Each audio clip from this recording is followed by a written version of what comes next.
আসসালামু আলাইকুম ভিউয়ার্স, আশা করি আপনারা সবাই ভালো আছেন। আল্লাহর অশেষ রহমতে আমিও ভালো আছি।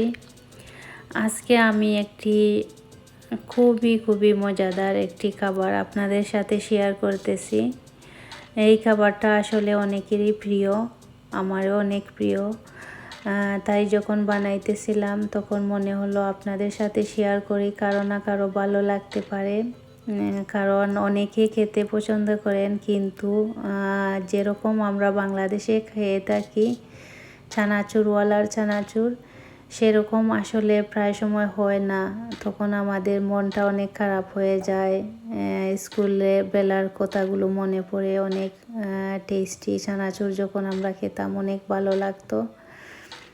তাই আমার মনে হলো, আমিও প্রথম বানাইতাম, তেমন একটা ভালো হতো না। যখন আমি এই ইনগ্রিডিয়েন্টগুলো ইউজ করেছি তখন আমার চানাচুরটা অনেকটা মজা হয়ে গেছে। তাই মনে হলো আপনারাও যখন বানাবেন সেই টেস্টটা পাবেন, আপনাদেরও ভালো লাগবে।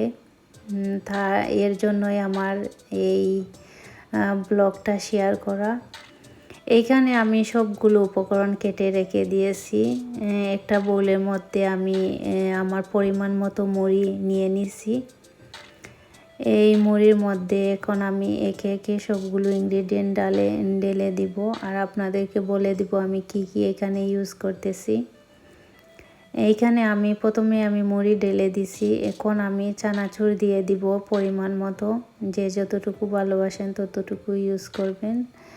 আমি ঢেলে দিলাম চানাচুর। তারপরে আমি দিয়ে দিব আমার ছানাগুলো আমি বয়েল করে আগে থেকে রেখে দিয়েছিলাম। এখানে আমি রেড পেঁয়াজ ইউজ করেছি, আর দিয়ে দিলাম লেবু। এখন দিয়ে দিছি সরষা, এইটা হলো কাঁচামরিচ আর টমেটো। তারপরে আমি দিয়ে দিব ধনিয়া পাতা। তারপরে আমি সল্ট দিয়ে দিব পরিমাণ মতো। এখন আমি দিয়ে দিব কাসুন্দি। আসলে এই চানাচুরের মেইন ইনগ্রিডিয়েন্টটা হলো এই কাসুন্দি। যত বেশি কাসুন্দি ইউজ করবে এইখানে তত বেশি টেস্টি হবে। এরপরে আমি দিয়ে দিব সরিষার তেল, খাঁটি সরিষার তেল যেটা পাওয়া যায় সেটাই আমি এখানে ইউজ করেছি।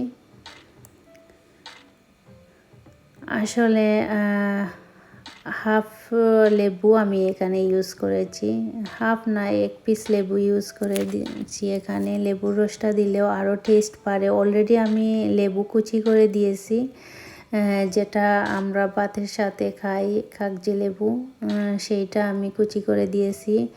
তারপরে ইয়েলো লেমনটা একটু ওটার রস দিয়ে দিয়েছি, দিয়ে আমি ভালোভাবে মাখিয়ে এই দেখেন আমার চানাচুরটা হয়ে গেছে। আর এই চানাচুরটা আসলে আপনারা কাসুন্দি ইউজ করলে এইটা টেস্ট পাবেন, না হলে সেরকম টেস্ট হবে না। কাসুন্দিটাই হলো মেইন ইনগ্রিডিয়েন্ট। আর দেখেন কি মজাদার দেখতে লাগতেছে। আপনারা অবশ্যই বাসাতে ট্রাই করবেন। আমি যেগুলো ইনগ্রিডিয়েন্ট ইউজ করছি সেগুলো আপনারা ইউজ করবেন, অবশ্যই মজা হবে। আমাকে কমেন্ট করে জানাবেন আপনাদের চানাচুর কীরকম হয়েছে। আমার মতো যদি আপনারা এই রেসিপিটা ফলো করে বানান, আর কি আপনাদের টেস্ট কীরকম হয়েছে আমাকে জানাবেন প্লিজ। আমার চ্যানেলটাকে সাবস্ক্রাইব করবেন, শেয়ার করবেন। আমার পাশে থাকার জন্য আপনাদেরকে অনেক ধন্যবাদ। আল্লাহ হাফিজ।